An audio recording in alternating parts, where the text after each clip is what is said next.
नमस्कार, मैं जितेंद्र शर्मा। राजस्थान में सरकार बदल गई। अशोक गहलोत की सरकार गई, कांग्रेस की, और भारतीय जनता पार्टी की भजनलाल शर्मा की सरकार आ चुकी है। बहुत सारी योजनाएं गहलोत सरकार की थी और जिनको इम्प्लीमेंट होना था, लेकिन जब सरकार बदली तो जब सरकार बदलती है तो पुरानी सरकार की बहुत सारी योजनाओं को वो बंद करती है। शुरुआत भजनलाल सरकार ने कर दी। महात्मा गांधी सेवा प्रेरकों की भर्ती बंद कर दी। वहीं बंद नहीं, यानी कि रद्द कर दी, जिसमें 50,000 युवाओं को रोजगार मिलना था, तो गहलोत सरकार की थी।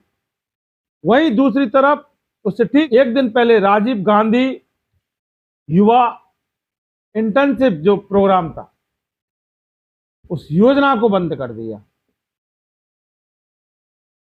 अब भी बेरोजगारों में वाकई बहुत बड़ी खलबली मच गई और अफरा तफरी का माहौल है।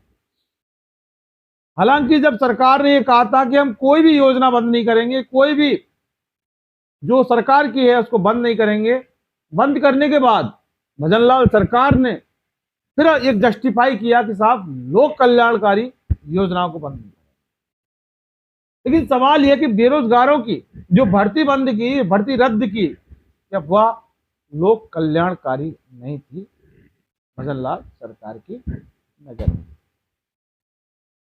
बात करते हैं सीधी सीधी कोर्ट केस, सफाई कर्मचारी भर्ती के कोर्ट केस 2012 वालों की। हालांकि इन्वेस्टिगेशन मीडिया पर हम लगातार बाल सफाई कर्मचारी भर्ती के मुद्दे को लगातार उठाते रहे और जब तक उठाते रहे, जब तक कि आचार संहिता लगी, और आचार संहिता लगने के बाद भी हमने उठाया। लेकिन आज पहली बार हम एक बात कर रहे हैं, क्योंकि बहुत सारे मैसेज हमारे पास आते हैं, बहुत सारे फोन हमारे पास बेरोजगारों के आते हैं कि साहब कोर्ट केस वालों की जो भर्ती का मुद्दा है वो उठाइए और भजनलाल सरकार से आप मैसेज दें, उनसे बात करें और उन तक आवाज पहुंचाएं। तो अगर भजनलाल सरकार, ये मुख्यमंत्री भजनलाल शर्मा अगर हमारा ये वीडियो देख रहे हैं, तो फिर आप उन बेरोजगारों की जो आवाज है, वो बात है, वो सुन लीजिए, क्योंकि हम बेरोजगारों की आवाज के रूप में आपसे बात कर रहे हैं। और सबसे बड़ी बात यह है कि आज हमने एक वीडियो चलाया था युवा नेता रवि जाजोट का, राजस्थान सफाई मजदूर कांग्रेस के प्रदेश उपाध्यक्ष।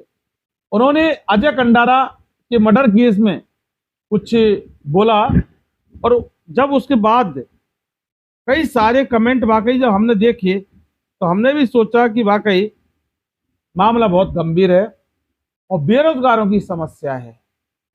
कोर्ट केस वाले 2012, 13, 14, 15, 16, 17, 18 और 19, 20, 21, 22, 23 और अब 24 आने वाली है। सवाल यह है कि आखिर इन बेरोजगारों को नौकरी कौन देगा।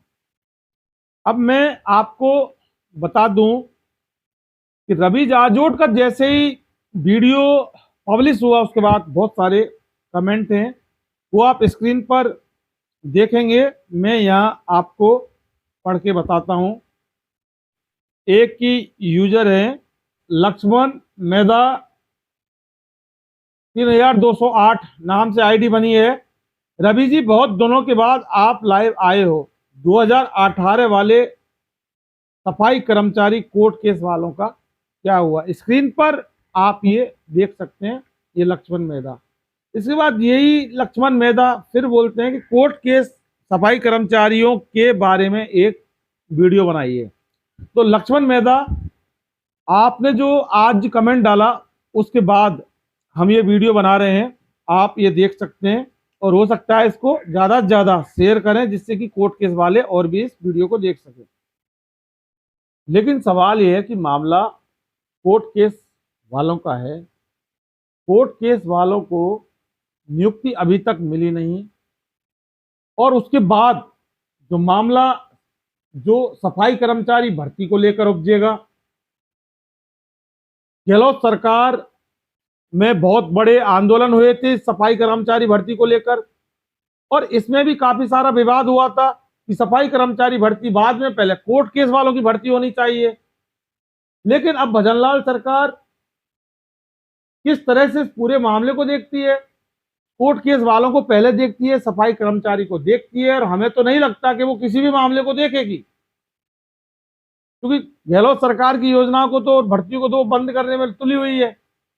तो फिर अगर वो इस तरह से अगर बंद करेगी तो फिर कैसे बेरोजगारों की जो भर्ती है, चूंकि वो भर्ती तो कांग्रेस सरकार की 13,184 की भर्ती निकाली, वो गहलोत ने निकाली, और चूंकि कोर्ट केस वालों को जब गहलोत सरकार ने नौकरी नहीं दिलाई, उसके बाद भजनलाल सरकार से किस तरह से उम्मीद की जा सकती है, दिलाती है तो बहुत अच्छी बात है, बेरोजगारों का भविष्य बनेगा।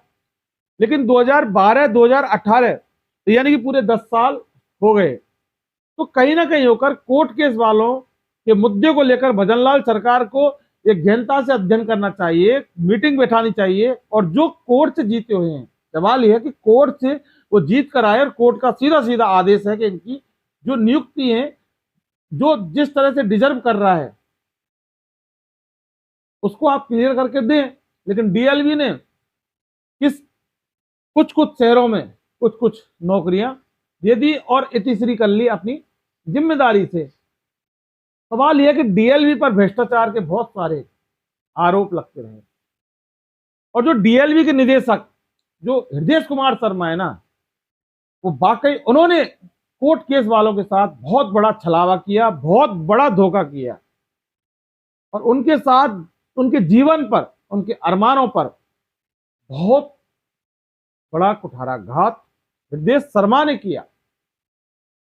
हृदय शर्मा वाकई क्या कोर्ट से बड़े हो गए थे? अगर हृदय शर्मा चाहते, और हृदय शर्मा की तो मजाल क्या, लेकिन गहलोत सरकार के मंत्री जी शांति धारीवाल चाहते, लेकिन नहीं चाहा, तो आज नहीं है, कांग्रेस सरकार गई, बीजेपी की सरकार अस्तित्व में राजस्थान में है। क्या कांग्रेस सरकार की जो गलतियां हैं वो बीजेपी की सरकार दोहराएगी? बेरोजगारों के जीवन का जो सबसे बड़ा सपना रोजगार, सरकारी नौकरी होती है, क्या उसको दे पाएगी, या फिर देने में गहलोत सरकार जैसी कोई ना कोई ऐसी गड़बड़ी भजनलाल शर्मा की सरकार करेगी? तो क्या फिर किस तरह से राजस्थान का विकास होगा, किस तरह से राजस्थान के अरमानों का विकास होगा? और राजस्थान का विकास नहीं होगा, राजस्थान में अच्छे दिन नहीं आएंगे, तो फिर हमारे हिंदुस्तान का विकास कैसे होगा? ये बहुत बड़ी सोचने वाली बात है। सवाल कोर्ट केस वाले बात करते हैं कि साहब कोर्ट केस वालों को नौकरी कब मिलेगी, कोर्ट केस वालों की भर्तियां कब होंगी, कब नियुक्ति मिलेगी, भर्ती हो चुकी, कोर्ट से केस जीत गए। लेकिन सवाल यह है कि क्या कोई कोर्ट के आदेशों को मानने वाला इस राजस्थान में है, इस सरकार में है? गहलोत सरकार में नहीं था तो क्या बीजेपी की सरकार में है, कि भजनलाल की सरकार में है? और क्या इसका फैसला अब देश के प्रधानमंत्री वो नरेंद्र मोदी जी लेंगे? क्या वो इन कोर्ट केस वालों को नौकरी दिलाएंगे? सवाल बहुत सारे गहरे हैं, लेकिन बेरोजगारों का जो संकट है वो बहुत बड़ा गहरा गया है।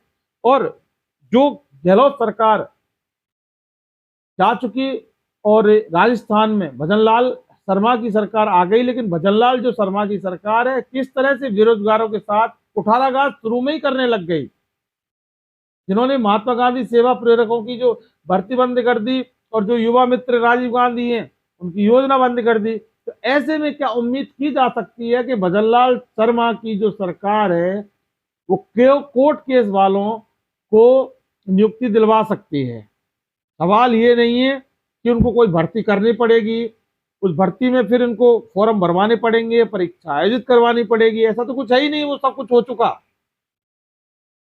मी लॉर्ड यानी कि जज साहब के जो आदेश हैं, क्या भजनलाल शर्मा की सरकार उनकी पालना करवाकर बेरोजगारों को नियुक्ति दिलाएगी 2012-2018? ये बहुत बड़ा एक सवाल है। अब आज उठा दी। हमने हमारे चैनल के माध्यम से सरकार को सोचना है, मिलोड को सोचना है। बाकी हृदय शर्मा वो क्या सोचते हैं, वो क्या करते हैं, वो एक बहुत बात की बात है। कभी कभी तो बहुत सारे ऐसे डिसीजन ले लेते हैं वो, उसके बाद डिसीजन बदलने पड़ते हैं, अभी वो बाद में बताएंगे। लेकिन सवाल ये है कि जज साहब के जो फैसले हैं, कोर्ट का फैसला मानना किसी भी संवैधानिक संस्था को, किसी भी विभाग को, सरकार को, सरकार में बैठे मंत्रियों को मानना उनकी जिम्मेदारी है, उनका नैतिक कर्तव्य है, उनका मौलिक अधिकार है, संवैधानिक अधिकार है। चूंकि संविधान से बड़ा कोई नहीं, और जो कोर्ट संविधान के तहत चलते हैं, और कोर्ट के आदेश मानना बहुत जरूरी ही नहीं, कोर्ट के आदेशों को मानना कंपलसरी यानी कि अनिवार्य भी है। अगर सिस्टम में बैठने वाले और सरकार में बैठने वाले मुलाजिमी अगर कोर्ट के आदेशों को नहीं मानेगा, तो आप समझ लीजिए कि आम जनता में कोर्ट के प्रति क्या मैसेज जाएगा। सवाल बहुत बड़ा है। बेरोजगार 2012-2018 वाले उम्मीद करते हैं, आपसे उम्मीद कर रहे हैं भजनलाल सरकार, आपसे उम्मीद कर रहे हैं, आपकी सरकार से उम्मीद कर रहे हैं, कुछ ना कुछ तो आपको करना पड़ेगा।